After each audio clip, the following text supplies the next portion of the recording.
The purpose of today's lesson is to find the slope from 2 points.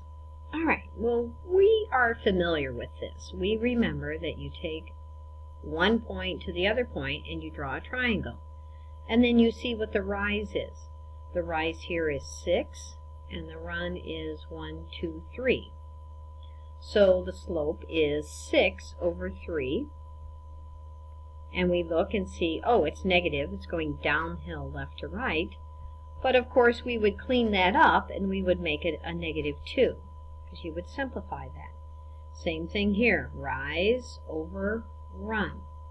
So it looks like we're going up 2 and over 8. It's positive 2/8, which would simplify to be 1/4.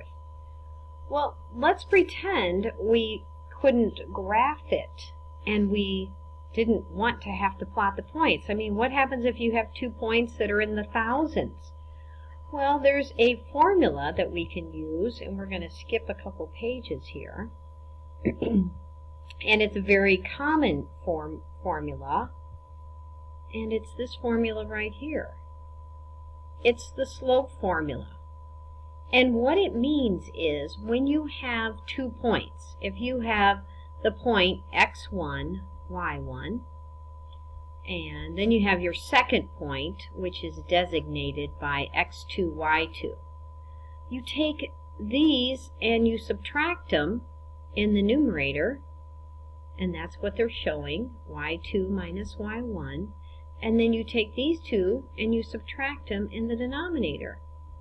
And that gives you your slope, x2 minus x1. Oh boy, that's not good. Let's get that out of there. My bad. x2 minus x1. So the y's are in the numerator, x's are in the denominator. Okay, let me show you some examples here. You'll get it. Okay, this first one is done for you. And this is, not make this so thick. This is x1 and your y1, and this is x2 and your y2. So what they've done is they've taken the y's and subtract. That's what we're doing right here. Okay? And then you take the x's and you subtract 1 minus a negative 4, and that's what you're doing here. And like I said in a previous video, it's written as the change in y over the change in x, and that's 10 over 5, which is 2. Okay? So we're going to plot these next 2 points, and then we're going to find the slope both ways. So let's do negative 3, negative 6. 1, 2, 3, 4, 5, 6. This is 1 point. And then 6, 0. 1, 2, 3, 4, 5, 6. Okay, those are our 2 points. Now let's go ahead and connect them. And let's see what the slope should be. Well, obviously it's up 6. And it would be over 9. So I know right off the bat the slope is 6 ninths, which is 2/3. Well, let's use the formula. The formula is the change in y, so you take 0 minus a negative 6 over 6 minus a negative 3. That's a positive. That's a positive 2/3. So look, it doesn't matter if you graph it or use the formula, you should get the same answer. Okay? Let's don't graph this one. Let's go right with the formula. The formula is the change in y over the change in x. And a very common error are the signs, so you have to be very careful with that. And that becomes a negative 4/3. Okay? This one I want you to try on your own. That would be number 20. Okay? I'm going to jump down to these next two because these are special ones. Here we have to name the points. Okay, let's name these 2 points. We have, this is negative 3, negative 5, and 5, negative 5. The formula is the change in y, negative 5, minus the negative 5, over the change in x, 5 minus the negative 3, that's going to be 0 over 8. Well, anytime you have 0, that means in the numerator, in the numerator. If it's in the numerator, then that means the slope is 0. And notice it's a horizontal line. Okay, let's take a look at this next one. Negative 5, negative 7, 1, 2, 3, 4, 5. Oh, and then 1, 2, 3, 4, 5, 6, 7. That's 1 point. And negative 5, negative 3, our second point. Let's draw a line. Now some people are going to know the slope right off the bat because it's a vertical line.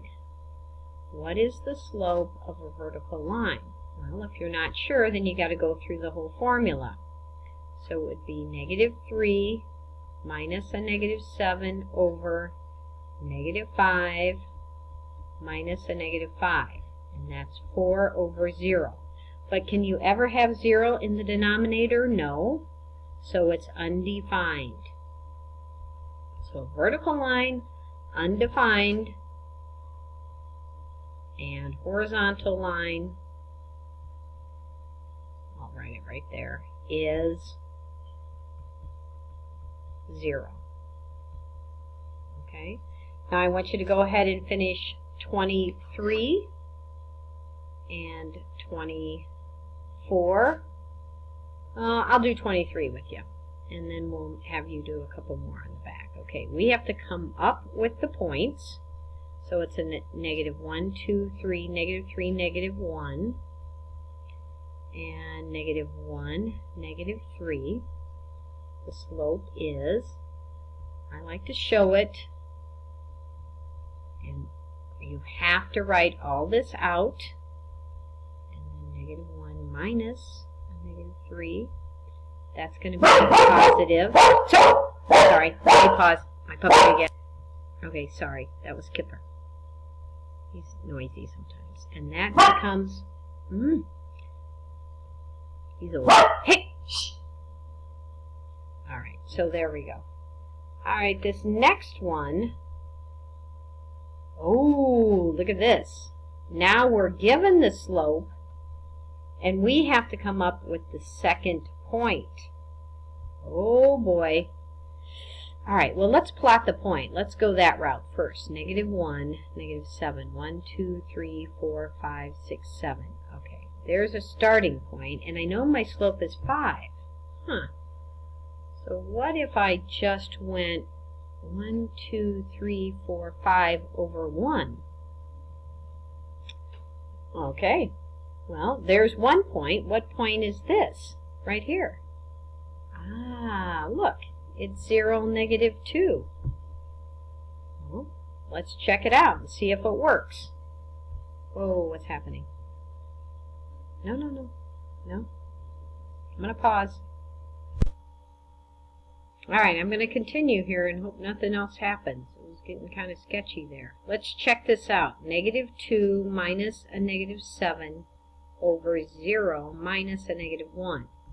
Well, this becomes positive, so that's 5. That's positive. 5 over 1, it checks. Okay. The next problems, let's see. I was having you do, on your own, we got 20 so far. And then I'm going to let you choose, well, let me pause and figure this out. Alright, so we got 20, 25, 26, and can you please do number 31? So these 4 on your own, and bring those in for tomorrow. Okay, this concludes our lesson on slopes. Slopes, that's it.